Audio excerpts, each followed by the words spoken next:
Banyak orang salah kaprah dengan lagu ini, disangka lagu rohani, padahal sangat bernuansa seksual.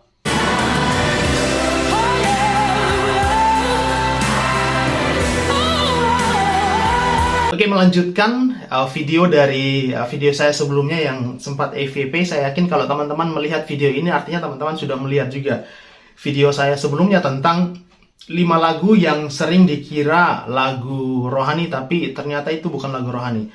Itu lagu-lagu Natal yang sebenarnya tidak ada hubungannya sama sekali dengan kisah Natal, tapi dimasukkan di dalam list, kadang-kadang di dalam lagu ibadah. Nah, banyak yang mengatakan bahwa mereka tidak pernah mendengar lagu-lagu itu di dalam ibadah. Ya syukur, puji Tuhan kalau tidak pernah.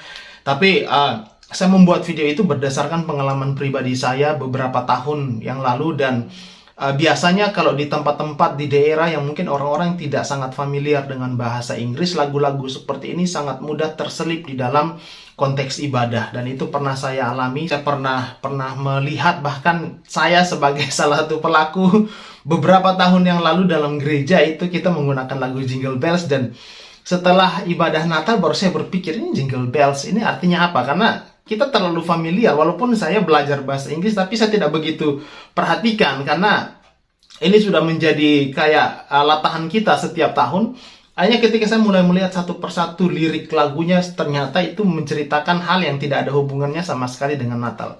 Nah, untuk kali ini kita tidak akan bahas 5 lagu itu, tapi satu lagu spesifik yang saya sebutkan kemarin juga di video sebelumnya, itu lagu Haleluya, yang sering terselip masuk di dalam ibadah. Dan ini sangat mudah, paling mudah masuk di dalam liturgi ibadah kita karena ada kata haleluyanya. Tapi mirisnya teman-teman, kalau kita melihat full lirik dari lagu ini, kita akan dapati bahwa lagu ini sama sekali tidak bernuansa rohani. Ini bukan lagu rohani sama sekali. Bahkan sang penulis lagu ini, Leonard Cohen, yang menuliskan lagu ini di tahun 1984, suatu ketika pernah diwawancara oleh majalah The Rolling Stones. Itu dia mengatakan bahwa salah satu alasan dia menuliskan lagu ini adalah dia pengen supaya kata haleluya itu keluar dari makna religi, dan dia pengen agar membawa kata haleluya ini masuk di dalam dunia sekuler. Nah, itu tujuan dari penulisan lagu Haleluya ini. Dan kalau kita lihat liriknya satu persatu, itu sebenarnya dia bercerita tentang kisah romantis, kisah seksual, dan juga kisah-kisah kejatuhan orang-orang besar di dalam Alkitab yang kemudian dibalut dengan kata Haleluya. Kita lihat dimulai dengan kisah dari Raja Daud yang dianggap sebagai raja yang besar, raja yang sangat perkasa, tapi kemudian keperkasaannya itu seolah tidak ada apa-apanya ketika dia melihat Bathsheba itu dan akhirnya dia runtuh. Keperkasaannya itu, kegagahannya itu sebagai raja yang sangat dihormati itu runtuh seketika hanya karena cinta yang terlarang ini. Dan dari satu hal itu akhirnya dia membawa kepada hal lain yang membuat dia sangat-sangat terpuruk dalam kehidupannya. Dan kemudian dari tangan yang sama, dari mulut yang sama itu, dia menuliskan kata haleluya, dia menuliskan, mengangkat pujian haleluya kepada Tuhan. Lalu ada di bagian berikutnya lagi yang menggambarkan, ini sebenarnya kalau kita lihat banyak yang mengakui juga bahwa ini Leonard Cohen menggabungkan pengalaman pribadinya juga dengan kisah-kisah di Alkitab dari Daud dan juga Simpson. Khususnya ketika dia mengatakan, she tied you to a kitchen chair, she cut your hair, dia mengikatmu di kursi dapur, dia memotong kepalamu, dan dari mulutmu sendiri dia mengukir kata haleluya itu. Itu bagi saya, kalau lagu ini, lirik ini masuk di dalam gereja, wow.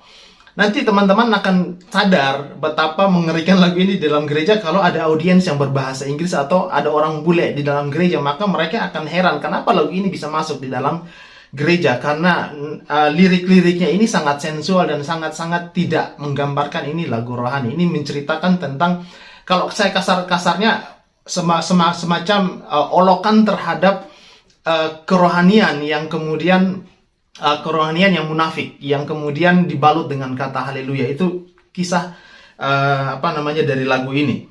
Dan kalau juga teman-teman lihat sebenarnya di dalam bait keempat atau ketiga, ada yang benar-benar menggambarkan aktivitas seksual di situ, dan itu tidak dimasukkan dalam versi Alejandra Burke ya teman-teman. Tapi kalau lihat versi fullnya itu sangat vulgar dan juga sangat sensual. Nah, jadi semoga video ini sampai kepada teman-teman dan teman-teman lebih berhati-hati, kita lebih berhati-hati dalam memilih lagu. Hanya karena satu lagu itu menyebut ada kata haleluya, ada kata Tuhan, tidak langsung itu menjadi sebuah lagu rohani. Biasakan baca liriknya, dan kalau ada lagu yang berbahasa Inggris, sangat diharapkan teman-teman konsultasi dengan orang-orang yang bisa bahasa Inggris. Mari kita bertanggung jawab sebagai tim pujian, tim altar, praise and worship, untuk lebih berhati-hati dengan nyanyian yang kita nyanyikan. Sebagai remedi teman-teman, untuk teman-teman yang sangat suka dengan lagu ini dari Leonard Cohen, saya pribadi sangat suka dengan liriknya, tapi jangan dibawa dalam konteks ibadah.